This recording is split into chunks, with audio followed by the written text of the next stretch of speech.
Previously on agentpalmer.com, a good documentary is more than rare or recovered footage. Bogner's building an exciting world starting with the Dreamweaver, and trading music may be more our liner notes than Palmer Files, but it's still fun to do.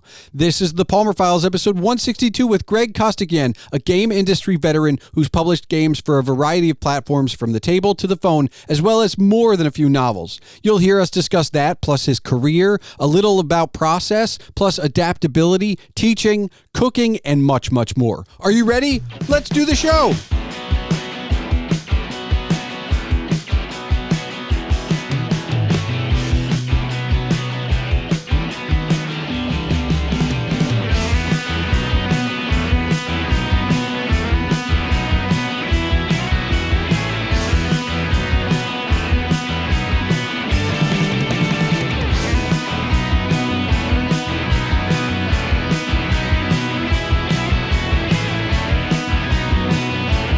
Hello and welcome to the Palmer Files. I'm your host, Jason Stershik, also known as Agent Palmer, and on this 162nd episode is Greg Costikyan.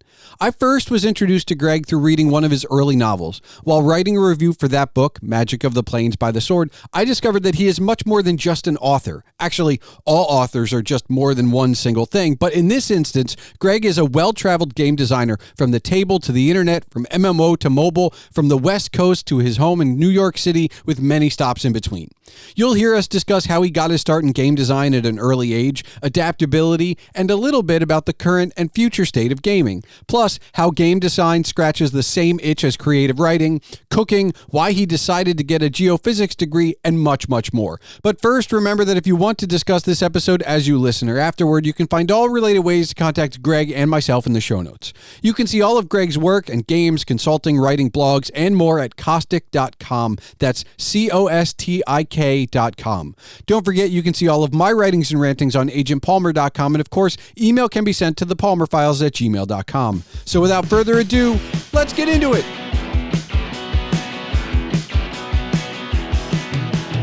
Greg, you've been in gaming for a very long time, and you've been in digital gaming, but you started before then. So I just want to ask, were you always adaptable? Because looking at the games you've done, and as much as gaming has changed in all that time, you've just kind of stayed there in that fun little gaming pocket. Yeah, obviously I've worked on a lot of different styles of games. I got started as a board war game developer, moved to tabletop, science fiction or fantasy games. And then since then I've done online-only games, PC games, mobile games, Facebook games. The last project I worked on was an MMO. And just because the technology changes and the market changes so much over time, that I think if you want to keep doing this, you need to be adaptable. Now, that being said, I know some people who are board war game designers and have stuck with designing board war games. Okay. And, that's fine. But I would be bored if I had to do that. So. All right. So I want to tell you a story about how I came to know you. Mm-hmm. I saw one of your books because it had a Prodigy label on it, and I am from I guess it's one of those weird things. I didn't know how small Prodigy was until I started talking about it with other people, and they were like, "Wait, what's that?" So yeah, Prodigy, CompuServe, Genie were the commercial online services that predated opening the internet to commercial use. Yes. Prodigy had, 4 or 5 million members. So not that tiny, really. No. Obviously tiny by comparison to anything on the internet today, but yeah.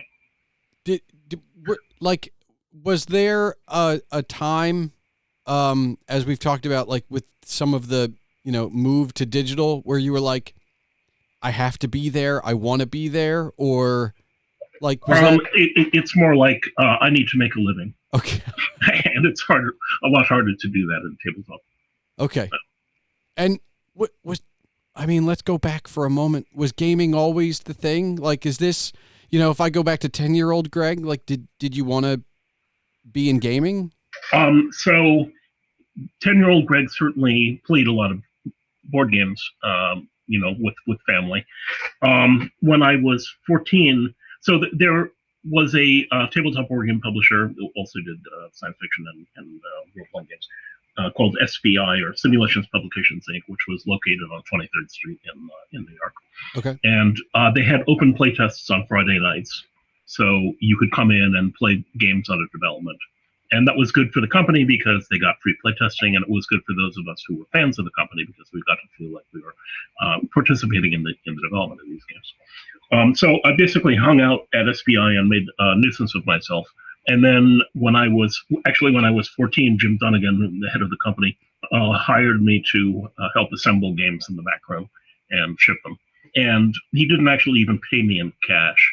He paid me in company script that I could take to the front desk and exchange for copies of the games they publish. Okay.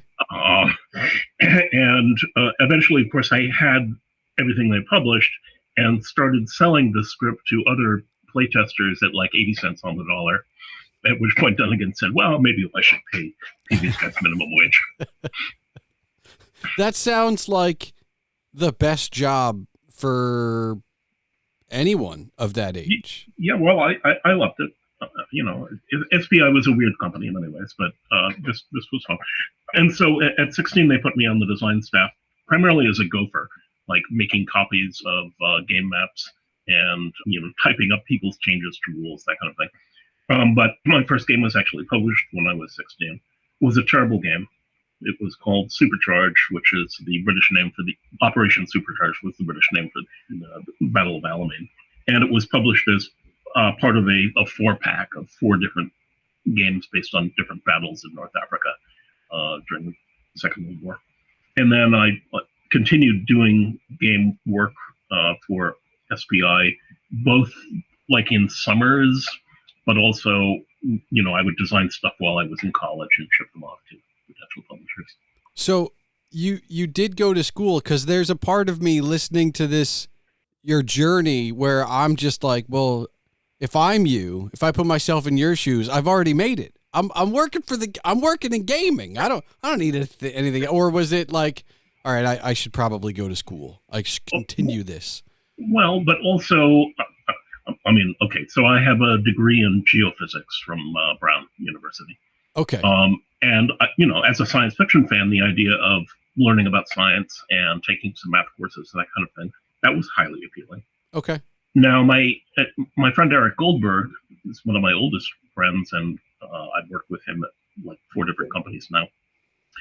Did not do that. He never went to college, and yet somehow he has gotten himself into a position where, he's co-founded 2 companies, and is highly plugged into the VC world and advises venture-funded startups in the mobile and game space.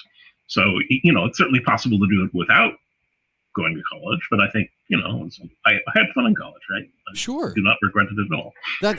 That's what it's for. I will say though, like, geophysics is like I tapped out at physics, right? Like that was just personally, like, I was just like, I understand it, I get it. It's the nature of how everything works in the world. I don't know that I can continue to learn any more than this. Yeah. So part of the reason I got a geo degree is Brown is quite prominent in planetary geology. Okay. So, geology of Mars and Venus and whatever. And I was fascinated by that. And I also kind of figured at some point, when I started, I was a history major.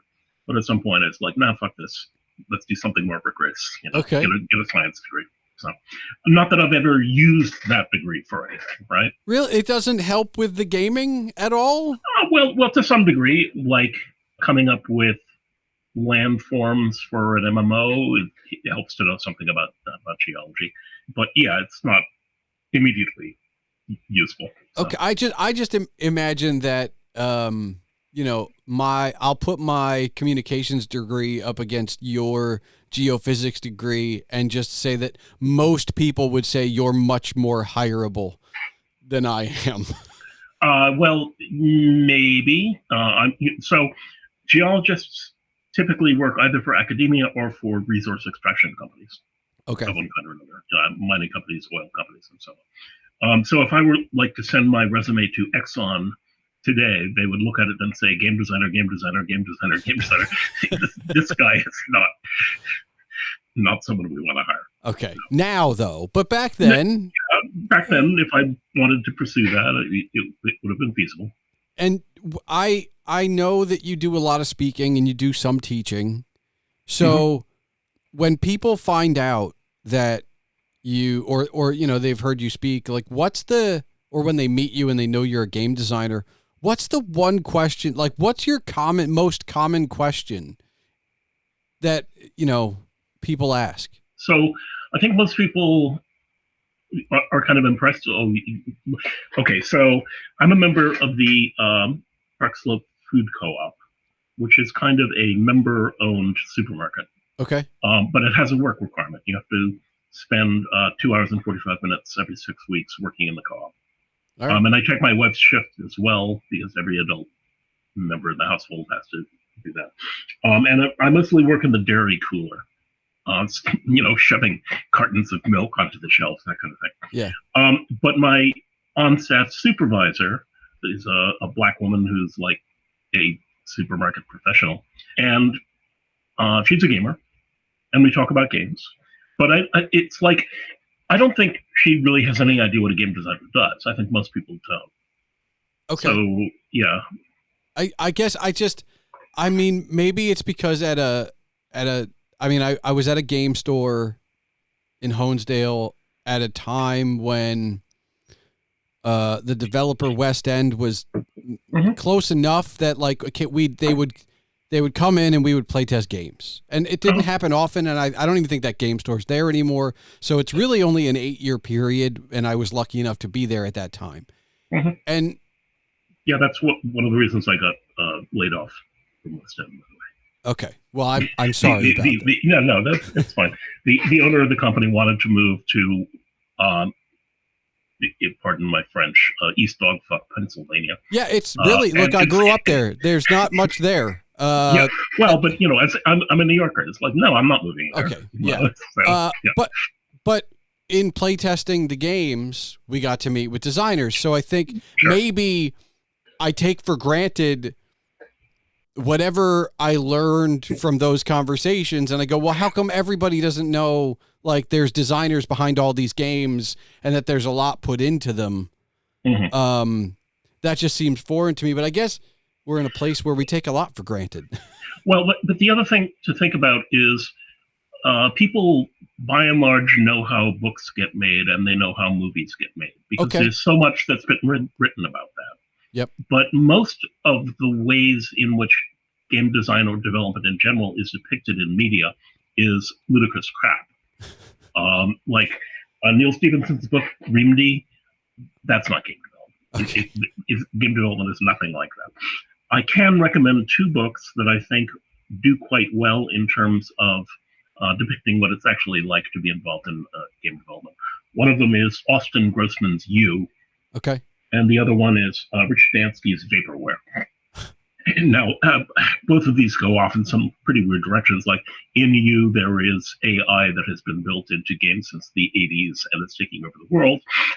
And in Vaporware, there is a game that is canceled and doesn't want to be canceled. And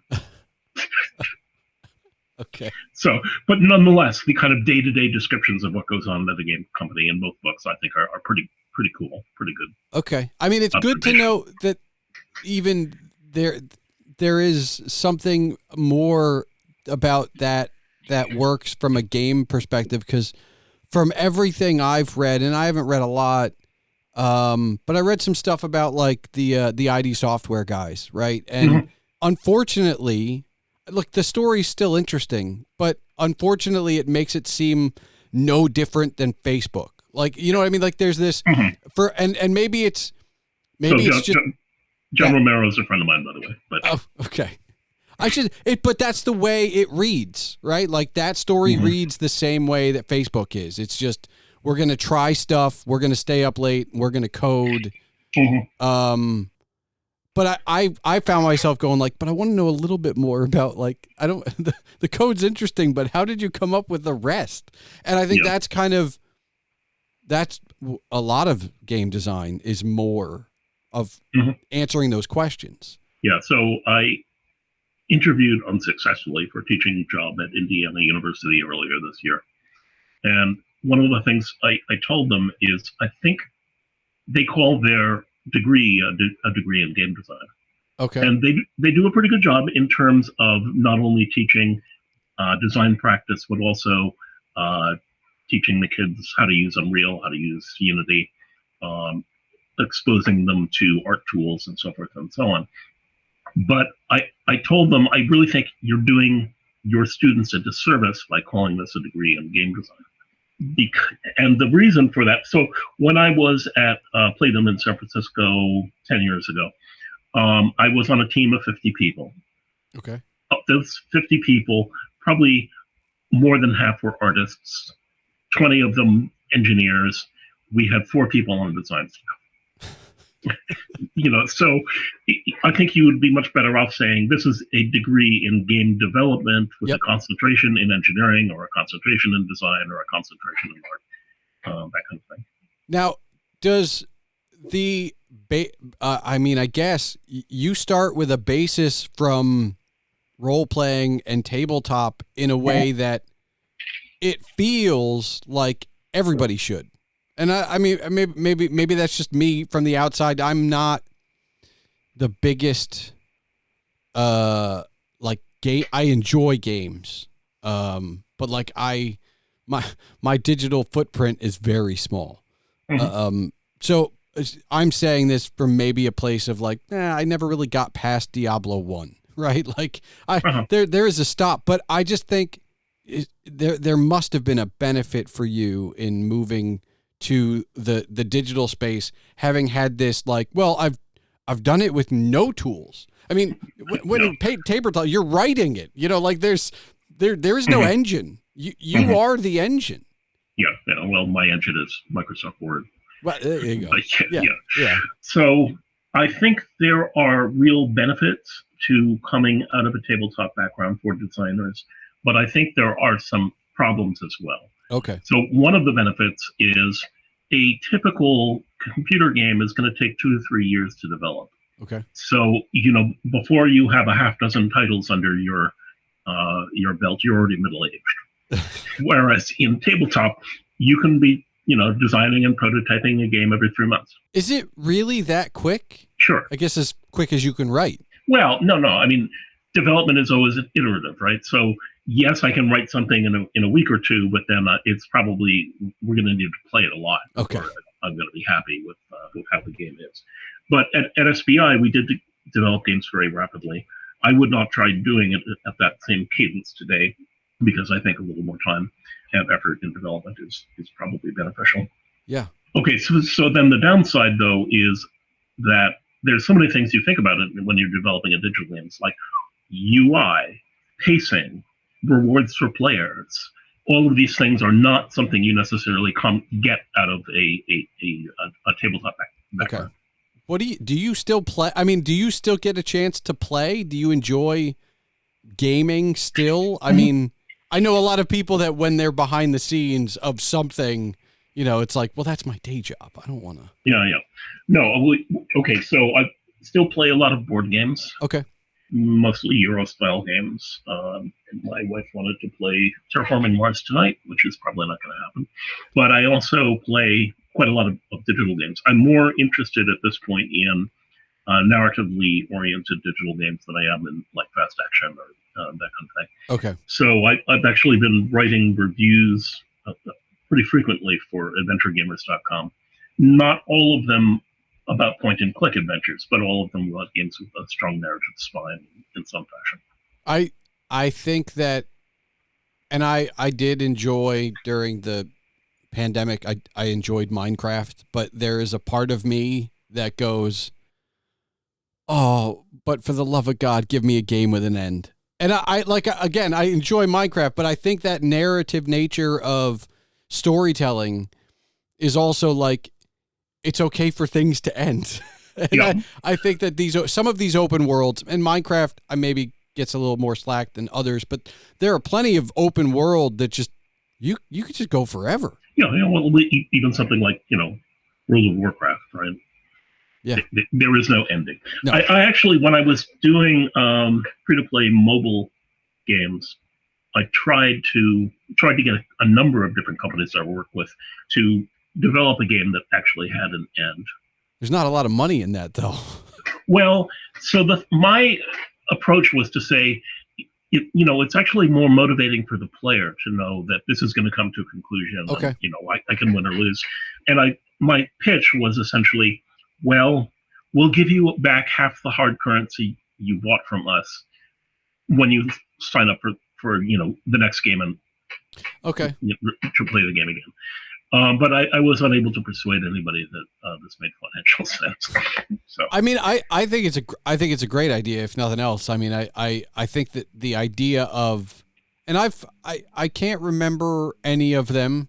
I guess that just shows you that I was playing forgetful mobile games, but I remember a few of them that you get addicted to for a week or two, or maybe a month, and then all of a sudden you play a little less, or something happens and you never get back to it. You're some of your streak ends, right? Or your bonus ends. And then all of a sudden you go like, well, why do I still have this on my phone? I haven't played this in forever or whatever. Right. And so one of the things we talk about in free-to-play games a lot are 2-week retention, 6-week retention, 6-month retention. Okay. Because this is not the only key performance indicator, but the longer you can retain someone, the more likely you are to get them to open their wallet. Yes. And quite often, the data provided by these games is enormous. And quite often you're looking at things and saying, well, there's a big drop-off here in week 4. And what is making that happen? And what can we do to improve the experience in week 4 to retain people longer? That kind of thing. Yeah. But it is true that since these are kind of games never ending, unless you really adore it, you probably will drop off at some point. I played a lot of Heroes Charge, okay, which is a free-to-play mobile RPG with a pretty interesting design. And one of my guildmates at one point said, "Well, I've maxed out everything, so I'm going to quit and restart again from level 1." No, this guy was like clearly really in love with that game. But, yes. Yeah. That's, I don't know that I know people that are still playing Pokemon. I think that might be the one mobile game I know that has survived. But I think some of them are just playing it because it became habit. I don't even, some of them are just, it's like a chore and they still do it, which I guess good on them. It must be good game design if people feel like it's a chore but keep doing it. That's Well, one of the reasons I stopped playing Heroes Charge is if you want to do all of the daily tasks and use up all of your energy available today, it's going to take you late into the game, an hour and a half to 2 hours out of your day every day. Every day. And it was like, what? No. Yeah. No. I'll go find another game. Okay.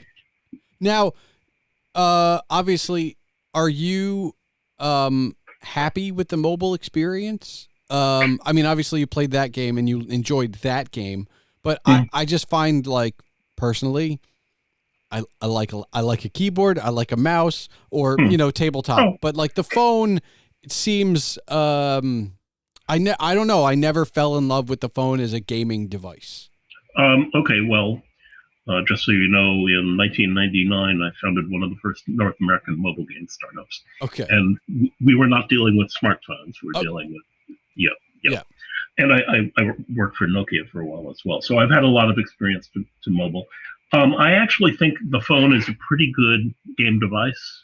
I don't think there's all that much difference between a tap interface and a mouse and keyboard interface. Okay. About the only thing about mobile UI that I dislike is there is no mouse hover, right? Oh, yeah, there's no tooltips. Yeah. There's no tooltips. Yeah, okay.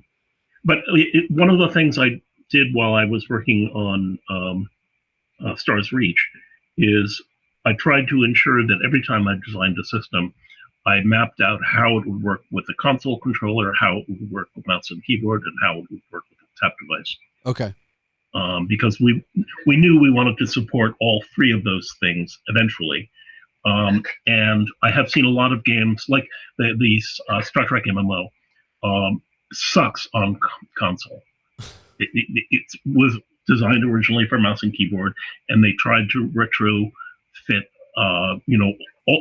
MMOs tend to have lots of different controls and things as well, and mapping that all to a console controller is not the easiest thing in the world. So, you've mentioned that you founded some things and you've been in startups. Like, is there, like, and obviously you got your degree in geophysics, but do you just have a head for business, or like, entrepreneurship? Is that like or is it just what's the word? Is it just kind of like it comes with the job? Like, if I want to go out and do this, I have to found my own. Part of the reason I've entered that mobile game company is I was living in New York. I had kids. I was divorced, and they got to see their mom too. So I didn't feel like I could move out of New York. Okay. But New York is not exactly a hotbed of game development. So it's like, well, I should found a company. Okay. Yeah. I'll bring it to me. Yeah. And also, I have been doing some consulting to mobile handset manufacturers about the future of games on phones, and I could see that there was an opportunity there. Okay. So yeah. But did you find it easy to jump in and be like, all right, I'm a founder now? Well, one of the things I did is I hooked in my friend Eric Goldberg, whose game development shop was not doing well, so we got together and we had a team from the start. Okay. And he had, one of the things about Eric is he has, I guess it's no longer a Rolodex, but like he knows everybody. Okay. He schmoozes a lot. So, contacts with investors and so forth. I don't think I could have done the company without his participation. So. And then obviously you've also written books. You're also a published author. So was this like an offshoot of like, I had an idea while making a game, or? No, it's like when I was a kid, that's what I wanted to do. I wanted to write science fiction. Okay. So it's like, okay. But wanting to do it and actually doing it are vast steps for most people. Was it just a matter of finding time? Like, yeah, finding time. So, I write pretty well. One of the things I say is you have to write 250,000 words of dribble before you can write publishable prose. Okay. But as a teenager, I published lots of fanzines, so I had already gotten my dribble out of the way. Oh, nice. The one thing, though, I find is that designing games and writing fiction scratch the same itch. Okay. So, if I'm working as a game designer, I'm probably not writing at the same time. Okay. My first 3 books were basically written when I was a house husband, taking care of young kids. So I wasn't designing games at that point.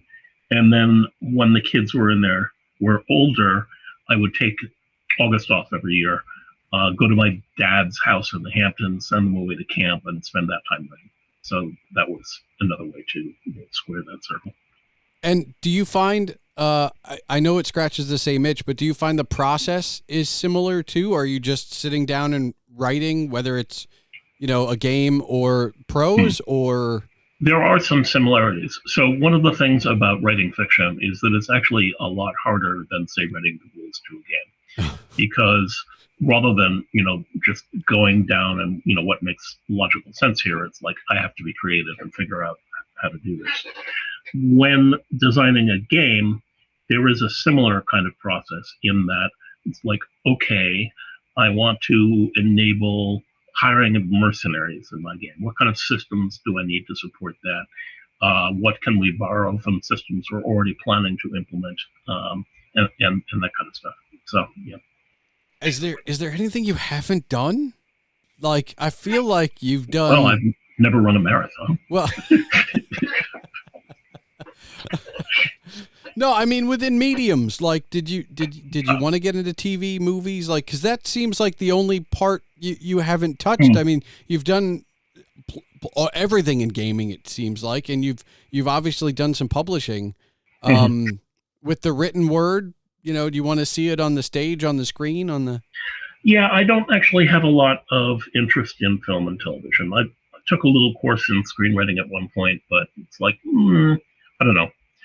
Also, New York is probably not the best place to do that for me. And I'm not, moving to LA is not on my So are you long-term plan. But you're a New Yorker. Like there was nowhere else in the world you'd rather be. Well, I actually, so I lived in San Francisco for 3 years, and I love that. Okay. And if I, had a job offer in San Francisco, I would happily go back there. I also quite liked living in Boulder, Colorado for a while. Okay. Yeah, but sure, New York is, I do like New York. So. Is there a thing that like, you are a teacher or you have been a teacher? I know you. I have given lectures at universities on a number of occasions, but and I actually did run a 2-week intensive course in mobile game development in Munich, of all places. So is teaching like the next thing? Is that? Well, maybe. We'll see. I mean, given my age and the state of the market in the games industry at the moment, although I continue to apply for jobs, I'm not real hopeful that I'm going to wind up in the design position again. I will say though, it's weird that like, for as much as the games industry feels like it's shrinking, and I obviously this is from afar. I only, read what I read. Yeah, 10% of all game developers have been laid off within the last 2 years. Okay, so it is actually shrinking. That's not a feeling. That's just a. But these things go in cycles, and I think part of what's going on here. Oh, okay. So part of it was there was a huge increase in revenues during COVID. Yes. Because what the hell are you going to do other than play games? Yeah, absolutely. Makes perfect sense. Yeah. So, and then a lot of developers, hired a bunch of people and thought this was going to go on forever, and that's no longer the case. The market is down a bit since then.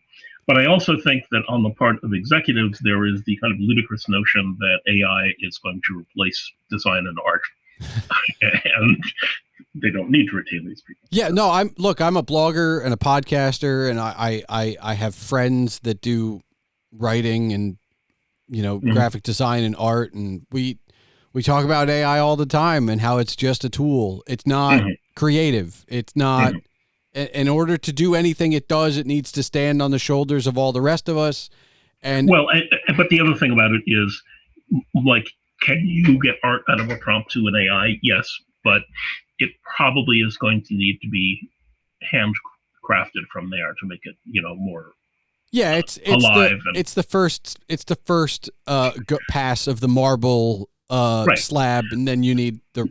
Nonetheless, this does kind of suggest that rather than needing 20 artists, maybe I need 10, because some of the work is done out of the gate. Okay.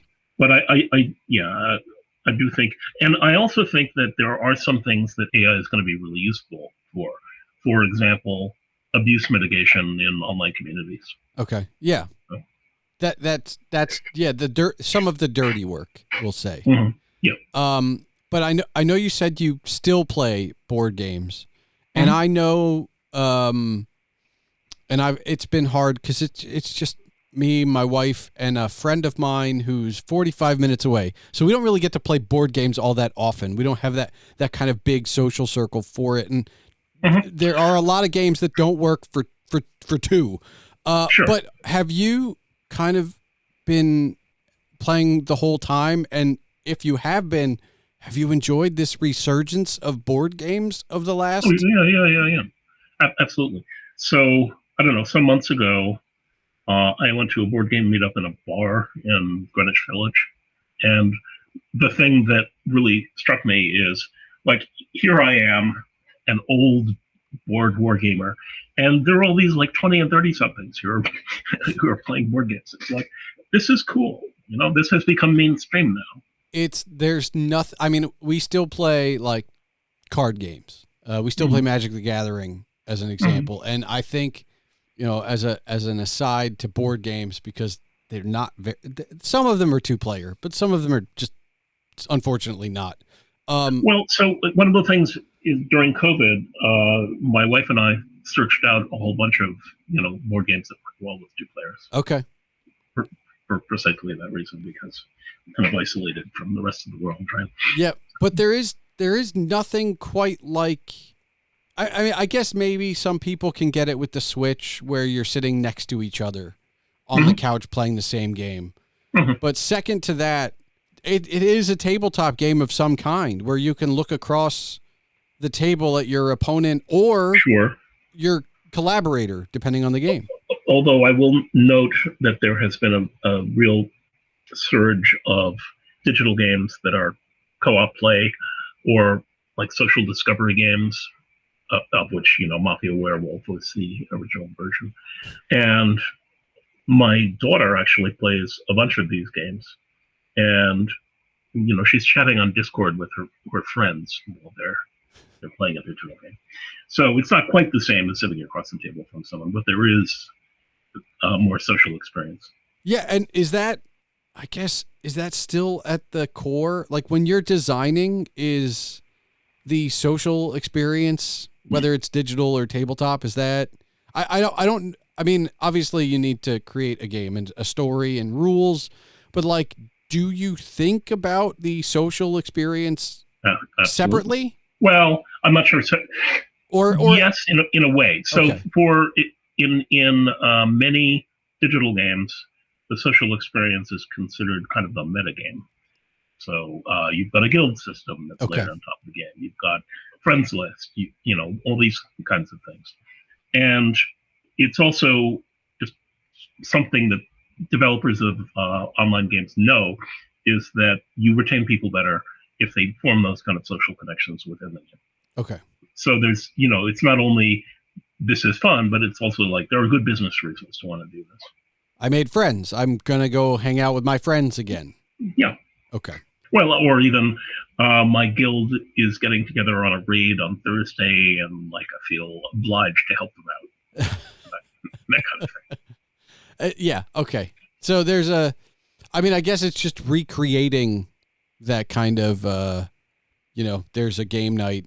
I should go because everybody else I know is going. Right. We've brought the physical and real life into the digital world in a way. So when you're not playing games and you're not writing, what are you doing? Well, I read a lot. Oh. Also, I have been a car-free bicycle commuter for 25 years, so biking is a thing. And also, I basically cook for my family. I have for 40 years. So, you and I are in the same boat. I've been cooking for my family here. I think Steph moved in when we were dating, found out I could cook, and I don't think she's I think she's been like, oh, you could do that. You can just keep doing that. Yeah.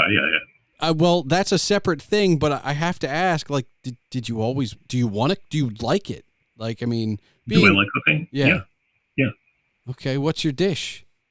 Or just anything? No, I cook French food, Italian, Japanese, Chinese, Indian. I have a Indian vegetarian cookbook I like quite a lot, but it's also pretty elaborate, so it takes a while to do those things. Yeah, no, I try to vary it. So you just like new things? Like, I mean, it. Yeah, well, like experimenting is interesting. Sure. I mean, I do have standard things that I cook a lot, like meatloaf, pork chops liégeoise. Well, I'm just pulling together a general thread of like between the gaming and the writing and the cooking. I mean, it seems like, you're up for anything once. Yeah. Well, I've always been a champion of innovation in game development, because I think, well, I gave a speech at GDC in 2005 in which I said that we had seen an astonishing burst of innovation and creativity in the games industry over the last 20 years, but that's over now. Oh. And the reason I said it was over is what Ralph Koster refers to as Moore's Law, which is that as power in computing increases, game developers have to match the graphic capabilities of new machines, and therefore costs rise and rise and rise. And that this is still true. I mean, AAA games these days can cost hundreds of millions of dollars to develop. Yeah. Which is ridiculous. But one of the disadvantages of that is people are going to be much more reluctant to take design risk when they're investing that kind of money in a title. Okay. And therefore creativity comes to an end. Now, in 2005, I think I was right, but what's changed since then is the rise of Steam and the ability for people developing at much lower budgets to reach an audience. Okay. So, since then, I think we've seen a real burst of innovation and creativity in indie games. So, yeah, I mean, is indie games the future? Like, is that real? Like, I mean, it's one future. I mean, so today mobile games actually make more money than PC and console games. Okay. But on the other hand, the mobile game market itself is kind of sclerotic at the moment. Like the same 10 titles tend to be top grossing year after year. And they've got the secret sauce to get people to come back and get through that 6-month wall, clearly. But the other thing, though, is they have the data on their players' behavior, and they have tuned their game to provide maximal revenues. The real problem with making a mobile game work at the moment is the cost of user acquisition. Okay. And the thing is that somebody like Supercell can acquire users for any of their games probably more efficiently than you can, because they have a decade or more of data on how users behave in a mobile environment. But yeah, mobile game development is a really hard row to hoe at the moment. So let me ask then, if I gave you a blank check tonight and said, do what you want, like, are you developing a game? Are you writing a book? Are you teaching a class? Like, what do you want? Yeah, no, I would probably, actually, I'm involved in advising a fellow who's actually of Nigerian extraction, but worked on one of the Life is Strange games and wants to found a developer of narratively oriented games in New York. And, if I had $3 million to burn, I would probably go to them and say, hey, let's do this. Okay. All right. I mean, so you're still all in on game development. Is there do you have more novels coming? Like, is like the writer? maybe I there is an idea I have for a novel that I want to get to, but on the other hand, so much work, and can I find the time? I'll tell you the idea if you want. Well, no, you could say. Yeah, no. It's for, the idea is that instead of Hogwarts, a British public school with a single type of magic, there's a New York City public school that specializes in magic. I like it. But of course, given the polyglot and immigrant nature of the New York City population, there's like Haitian voodoo, there's Jewish Kabbalah, there's all of these different styles of magic going on at the same time. I got to tell you, I like it, but if you're going to come out with like 12 more games, then I'm not going to be like, I can't believe you didn't write that book. Like, yeah. It's just an idea. So. Are you always on to the next thing? Like, I feel like, I mean, we've only been talking for a little bit, and I feel like you and I are kind of like in with that, I don't know, creative oeuvre of like, well, I finished that, on to the next one. Like, let's move on to whatever. It doesn't matter what it is, but let's move on to that next thing. To some degree, yes. One of the reasons I went to work for RAF on Star's Reach is I had never done an MMO before, but I played a lot of them, and I thought that was interesting. And I just spent 7 years doing free-to-play mobile games. It's like, I'm working on it.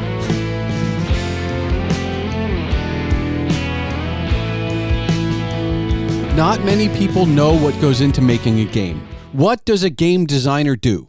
In unveiling a little of the industry, one person's perspective at a time, perhaps we can lift the mists that shroud not just game design, but book publishing as well, something I'll cover with a guest in a not too distant future.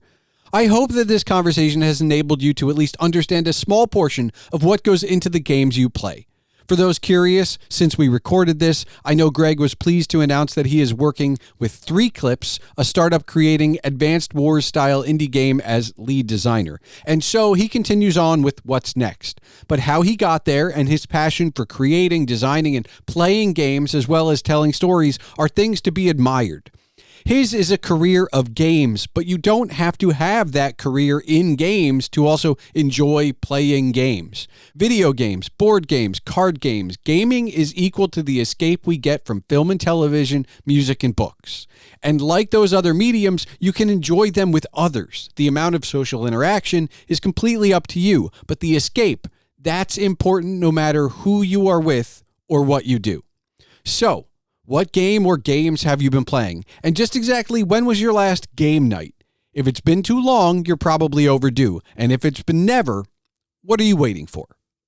Thanks for listening to the Palmer Files episode 162. And now for the official business. The Palmer Files releases every 2 weeks on Tuesdays. If you're still listening, I encourage you to join the discussion. You can find all related ways to contact Greg and myself in the show notes. You can see all of Greg's work at Costik.com. That's COSTIK.com.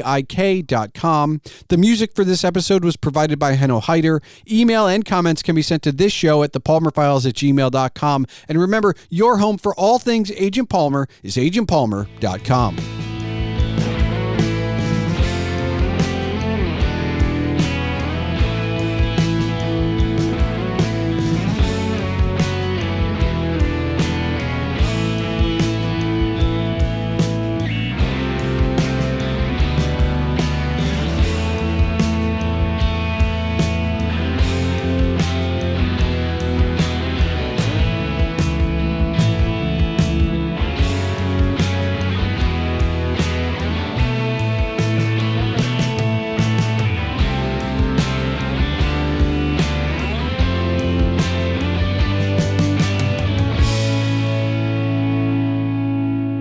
What is it that made you such a geek? Ooh, you know what? So it's interesting. It might be that was who I was surrounding. No, that's a lie. Because I was going to say it's who I was surrounding with, but who I was hanging out with was also some outcasts, but not all of them. Mm-hmm. I guess all of them eventually evolved into geeks. We were not all geeks originally. Mm-hmm. Mm-hmm. You know, I came to D&D and Magic the Gathering literally in the same summer at summer camp, which is that's a heady month for learning those 2 games and enjoying both of them in the span of 4 weeks. And then I think, you know, I was already a reader at that point, but that kind of set me into like, well, where can I find other people to roll dice with and shuffle cards with? Mm-hmm. And so that and at the same time, you know, I was hanging out with people that were also writers. Now look, we're talking high school, so we're writing very bad poetry and very cliche essays. But, you know, many of us, and obviously I still have the blog, and a few of them are still writing to this day. So I think part of it is that kind of shared we're all outcasts experience. Mm-hmm. Look, I mean, maybe it was destiny. Like I'm in 3rd grade, I had to get glasses. And I think that like, if you look the part, you know, you might, I look, it fits, right? Like I'm not upset about it. And I think that this is who I am. But I definitely think that there were some times when, you know, maybe at a certain point in my early young adulthood, if you asked this question, I would have been like, I'm not a geek. But now I'm like, no, like I'm not going to hide that. Of course I am. It's completely fine. Right. But it is. I'll tell you 2 stories. Okay. One of them is my wife was an art graduate from Yale and viewed herself as an art chick. And it's like, no, I'm not going to play D&D. That's for geeky, dirty guys. But we were at the second Star Trek convention in New York City in 1973 and 1974. I never met her, but she was there at the same time that I was, because one of her friends had made a Horta costume and needed help navigating around on the floor because she was kind of crawling around. So that. And Karen later on actually became a game developer. She worked for RGA Interactive on a number of titles. And my girlfriend before Karen, there was a place on Bleecker Street when I was a teenager called the Battleground, where you could come in and spend a few bucks an hour to play games with people, both tabletop and role playing games. And down at the other end of the street was CBGB's. Okay. And so my previous girlfriend and I figured out at one point that we were within a few blocks of each other when we were both teenagers. But obviously she was much cooler than I was. Look, I think that might be then. Now, who knows? Sure. I mean, things have changed. Things have changed. I mean, even just in the last, since the turn of the century, being a geek went from being a marginalized thing to being something that was now is not. No, you're going to be the next Zuckerberg, right? It's aspirational now. It's kind of it's not something I would have ever expected in my lifetime. I didn't think that I would necessarily say marginalized, but I didn't think that there would be media like The Big Bang Theory that would celebrate the in-jokes that we had for 20 years that like four of us knew. Yeah. So when I was 18, my high school had just gone co-ed, but it was like 80% male. Okay. And my interests were science fiction and board war games, which are, no women were interested in that. Yeah. So, I do appreciate that geek culture is now more open. Widespread. Yeah, it's transcendent. No, I still it's funny to me that I play Magic the Gathering with my wife because I was at a gaming store that was almost 100. The owner's wife was the only female, and anytime anybody under the age of 20 walked in that was female, like it was definitely like every movie scene where the jukebox hits and everybody's like, why is she here? Like it's just, I think we've turned a corner from that, but I always have that in the back of my head of like that. I remember that. So when my oldest child was quite small, I taught them to play Magic the Gathering, and they could not read yet, but they learned what the cards did. Sure. Yeah. That's and that's when my very my most recent, which dates this by about a decade, but my most recent angry man thing is I had kept my Magic cards, but I had stopped playing because I didn't have anybody around me. And then I came back to the game at a certain point when there was a lot of things. It's like any game development, right? Like you come back to, if any game's still going on, it's changed. And I went, wait, what's that? And they're like, oh, it's a card from back in your day from 20 years ago. I was like, yeah, but the art, I don't know the art. Like this is like the muscle memory of knowing a card just on, what you remember, right? Like the art being and having nothing to do with what it does. So I want to show you something. This is a tin for one Fiddick, which is like an expensive single malt scotch. Yep. And inside it, Magic cards. That might be the best. I may have to. This might be the best reason to buy my father some expensive whiskey just so I can get the tin.